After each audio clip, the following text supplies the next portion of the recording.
বাংলাদেশের বর্তমান যে রাজনৈতিক প্রেক্ষাপট, সেই প্রেক্ষাপটে আমেরিকার উপস্থিতি এবং ঘন ঘন আমেরিকার যারা কর্তা ব্যক্তি, বিশেষ করে সামরিক বড় বড় কর্তারা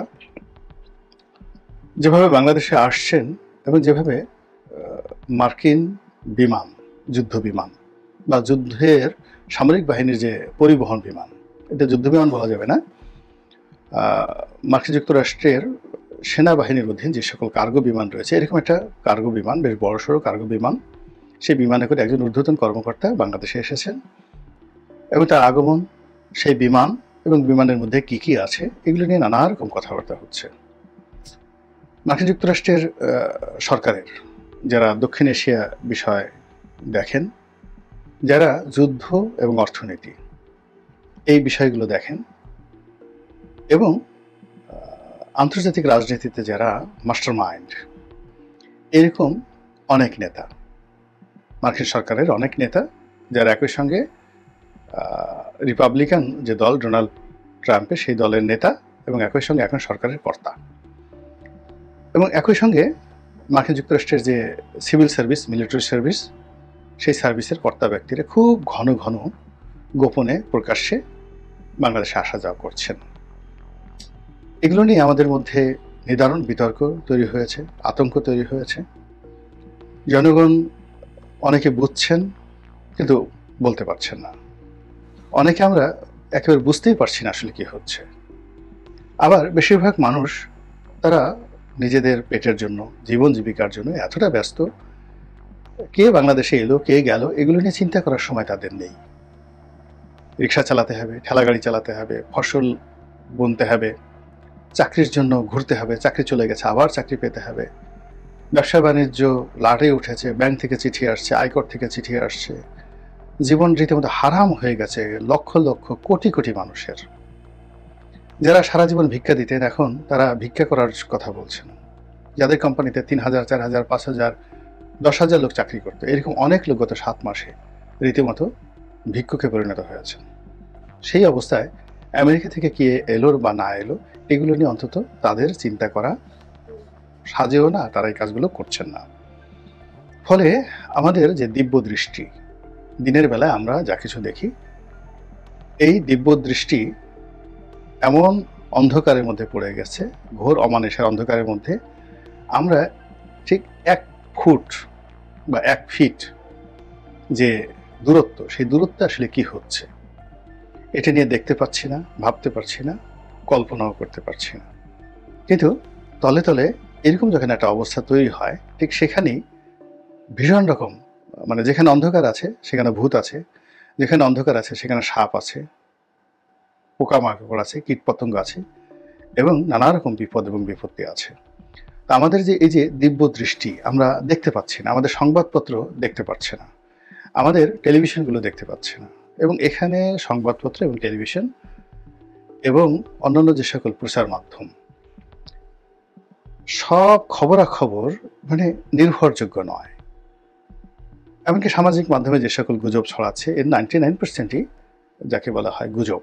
যে যের মতো করে পারছে, এই ভারত, এই পাকিস্তান, এই আমেরিকা, এই ইউনুস, এই আওয়ামী লীগ, এই বিএনপি, এই জামাত, যে যার পক্ষের লোক তাদেরকে একেবারে হিমালয় পাহাড়ের চূড়ায় তোলানোর জন্য সর্বোচ্চ শক্তি নিয়োগ করছে, আর প্রতিপক্ষকে একেবারে পৃথিবীর সবচেয়ে যে গভীরতম গিরিখাত মহাসাগরের নিচে, যেটা ম্যারিয়ানা ট্রেঞ্চ বলা হয়, সেই জায়গাতে চুবনি দেওয়ার জন্য সবাই চেষ্টা করছে, চুবানোর জন্য চেষ্টা করছে। সমাজে পাল্লা দিয়ে, সমাজে অধিপতিত সমাজ পাল্লা দিয়ে কতগুলো ক্রাইম বেড়ে গেছে, পতিতাবৃত্তি, তারপর পুরুষদের দেহ বিক্রি, হোমোসেক্সের যে দুটো, অর্থাৎ ছেলেরা যে হোমোসেক্স করে এটা ভয়াবহ আকার ধারণ করেছে, আর মেয়েরা যে সেক্স করে, যেটাকে লেসবিয়ান বলা হয়, এটা বাংলাদেশে ভয়াবহ আকার ধারণ করেছে। এরকম একটা লেসবিয়ান তরুণী তার পিতাকে তার এই অপরাধের সাক্ষী হওয়ার কারণে বা তার পিতা এই জিনিসগুলো বুঝে যাওয়ার কারণে নিজের পিতাকে নির্মমভাবে হত্যা করেছে। এই হলো সমাজের অধঃপতনের বাস্তব চিত্র। আর এরকম পরিবেশ যখন পরিস্থিতি হয়, ঠিক সেই সময়টাতে ইখতিয়ার উদ্দিন মোহাম্মদ বিন বখতিয়ার খলজির মতো মানুষ বাংলাদেশ আক্রমণ করে ফিরোজ শাহ তুগলকের মতো মানুষ বাংলাদেশ আক্রমণ করে, গিয়াসউদ্দিন বলবন বাংলাদেশ আক্রমণ করে। ঠিক এইরকম যখন একটা অবস্থার সৃষ্টি হয়, ঠিক সেই সময়টাতে মীর জুমলা, ঈশা খাঁ, মুসা খাঁ, তাদের মধ্যে গণ্ডগোল। মীর জুমলারা আসেন, রাজা মানসিংহরা আসেন, বাংলা তছনছ হয়। এরকম যখন অবস্থা তৈরি হয় তখন বাংলাদেশে বর্গী আসে, মগ জলদস্যুরা আসে, ইংরেজরা আসে, এবং এটা ইতিহাসের ধারাবাহিকতা। এবং সেই ধারাবাহিকতা এখন আমেরিকানরা আসা যাওয়া করবে, এটাই তো স্বাভাবিক। আমেরিকানরা যদি না আসতেন, চায়নারা আসতো, চায়নারা যদি না আসতেন, ভারতের লোকজন আসতো, ভারতের লোকজন যদি না আসতো, পাকিস্তান আসতো। এর কারণ হলো যে আসার জন্য আমরা যে গর্তগুলো তৈরি করেছি, বাতাস ঢোকার জন্য যে জানালা দরজা তৈরি করেছি, তো সেখান থেকে তো অতিথিরা আসবেই। তো অন্যান্য অতিথিরা যেভাবে আসেন তার একটা চরিত্র থাকে, আর আমেরিকা যখন কোথাও যায় তখন সেখানে একটা চরিত্র থাকে। আমেরিকা যেখানে যায়, যাওয়ার আগে তারা একটা পরিবেশ তৈরি করে, সেখানে তারা একটা উগ্রবাদ তৈরি করে ফেলে। তারা কম্বোডিয়া, ভিয়েতনামে একটা বিরাট গৃহযুদ্ধ তারা তৈরি করে ফেলেছিল, তারপরে তারা সেখানে গিয়েছিল। আবার তাদের চলে যাওয়ার পরে সেখানে একটা মারাত্মক গৃহযুদ্ধ তৈরি হয়ে যায়।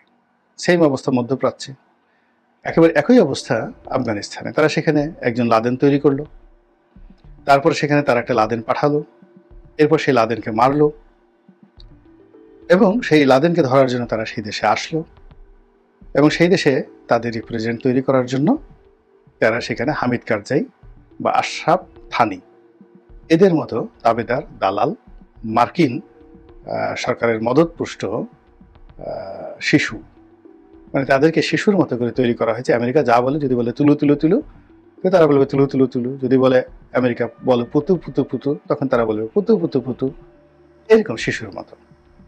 তো এরকম আমেরিকান শিশু হামিদ কারজাই তাদেরকে তৈরি করে সেখানে তারা তাদের মতো করে তাণ্ডব চালায়। কখনো তারা কোথাও জিতেনি এখন পর্যন্ত, কিন্তু তারা এটা তাদের একটা স্টাইল।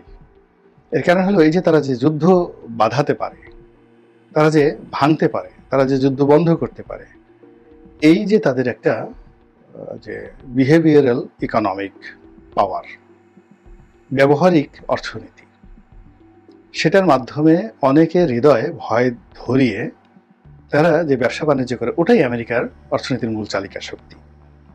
এই যে পাকিস্তান ভারত যে যুদ্ধ হলো এবং যুদ্ধ বন্ধ হলো, আবার এখন ইউক্রেনের যুদ্ধ বন্ধ হওয়ার চেষ্টা করছে, এবং ইউক্রেনের যুদ্ধ তারা শুরু করেছিল। এর সবই তৈরি করা হয়েছে বিশ্বের তাদের যে টার্গেটেড ইকোনমিক রিজিয়ন রয়েছে, সেই রিজিয়নে তারা ব্যবসা করবে এবং অর্থ উপার্জন করবে। তোদের বাংলাদেশকে কেন্দ্র করেও তাদের এই মুহূর্তে একটা রিজিওনাল মাস্টার প্ল্যান রয়েছে। আর সেই মাস্টার প্ল্যান অনুযায়ী আপনি এখন এই ঢাকা শহরে অনেক অপ্রত্যাশিত ঘটনা দেখতে পাবেন। এখানে যেভাবে হিজবুত তাহরির কথা বলা হচ্ছে, যেভাবে ইসলামী উগ্রবাদের কথা বলা হচ্ছে, এবং রাজপথের আমাদের দেশে এগুলো খুব স্বাভাবিক দৃশ্য। যে জিনিসগুলো আমরা দেখছি, ইসলামপন্থীদের মিছিল দেখছি, মিটিং দেখছি, তারা নারী নীতি নিয়ে রাস্তায় নামছে, তারা সেই ফিলিস্তিনের জনগণের পক্ষে মার্চ ফর প্যালেস্টাইন বা মার্চ ফর গাজা এইরকম মিছিলে নামছে। তারপর তারা তাদের যে মতাদর্শগত কারণে মাজারকে ভাঙার চেষ্টা করছে বা ভাঙছে, মাজারপন্থীরা কাঁদছে। এই ঘটনা কিন্তু বাংলাদেশে সবসময় ঘটে, কিন্তু এই ঘটনাগুলোকে ধারণ করে পশ্চিমা মিডিয়া যে অপপ্রচার চালাচ্ছে, সেই অপপ্রচার আমরা বাংলাদেশে বসে বললাম ওই যে আমাদের দিব্য দৃষ্টি নেই, আমরা এখানে বসে দেখছিও না, বুঝছিও না, চিন্তাও করছি না। কিন্তু যারা পশ্চিমে থাকেন বাঙালি বা বাংলাদেশ নিয়ে যারা চিন্তা করেন, তাদের নিদ্রা ঠিক হারাম হয়ে গেছে। তারা বুঝতে পারছেন যে এখানে এই পরিস্থিতিগুলো তৈরি করা হচ্ছে মূলত একজন বিন লাদেন তৈরি করার জন্য। এখন বিন লাদেন তাদের হয়তো তৈরি হয়ে গেছে, একাধিক বিন লাদেন, এখন বিন লাদেন তৈরি হয়ে গেছে। এখন বিন লাদেনকে মারার জন্য তাদেরকে যদি আসতে হয়, তাহলে সেই পরিণতিটা কেমন হবে? দ্বিতীয়ত হলো যে তারা যখন আসবে বিন লাদেনকে মারার জন্য, তখন বিন লাদেন পালিয়ে যাবে পাহাড়ে, এবং তারা তন্নতন্ন করে বিন লাদেনকে পাহাড়, পর্বত, গুহা, নদী, নালা সব জায়গায় তারা খোঁজ করবে, খোঁজাখুঁজি করবে। বিন লাদেন খুঁজছে, এখন বিন লাদেন তখন কোথাও পালিয়ে যাবে, এরকম একটা ঘটনা, এবং সেখানে তারা বোমা নিক্ষেপ করবে। আর এই সময়টিকে তারা কাজে লাগানোর জন্য এবং লোকজনদেরকে শাসন করার জন্য তারা একজন হামিদ কারজাই বা একজন আশরাফ থানিকে তারা মনোনীত করে বগল দাবা করে তারা আগেই পাঠিয়ে দেবে, তাদের আসার আগেই তারা সেটা পাঠিয়ে দেবে। এখন এই যে তাদের যে পলিসি, আফগানিস্তানে তাদের এই যে পলিসি, এটা 19-20 করে একই ঘটনা ইরাকে ঘটেছে সাদ্দামের পরে, একই ঘটনা লিবিয়াতে ঘটেছে, একই ঘটনা সিরিয়াতে ঘটেছে, ইয়ামেনে ঘটেছে, লেবাননে ঘটেছে। তো সেই ঘটনার প্রেক্ষাপটে বাংলাদেশে আসলে কি ঘটছে, কি ঘটতে যাচ্ছে, তা নিয়ে কি আপনার একটু উদ্বেগ হয় না?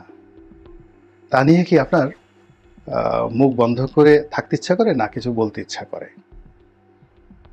যদি আপনি মুখ বন্ধ রাখেন, তাহলে যারা অতীতে মুখ বন্ধ রেখেছিল হাজার বছরের ইতিহাসে, তাদের মতোই আপনার পরিণত হবে। আর যদি আপনি মুখ খুলেন, স্বাধীনতা এবং সার্বভৌমত্বের বিষয়ে মাথা উঁচু করে দাঁড়ান, তাহলে পৃথিবীর যে সকল সম্মানিত জাতি এবং গোষ্ঠী নিজেদেরকে বিদেশি চক্র থেকে রক্ষা করতে পেরেছেন, আপনাদের অবস্থা তাই হবে।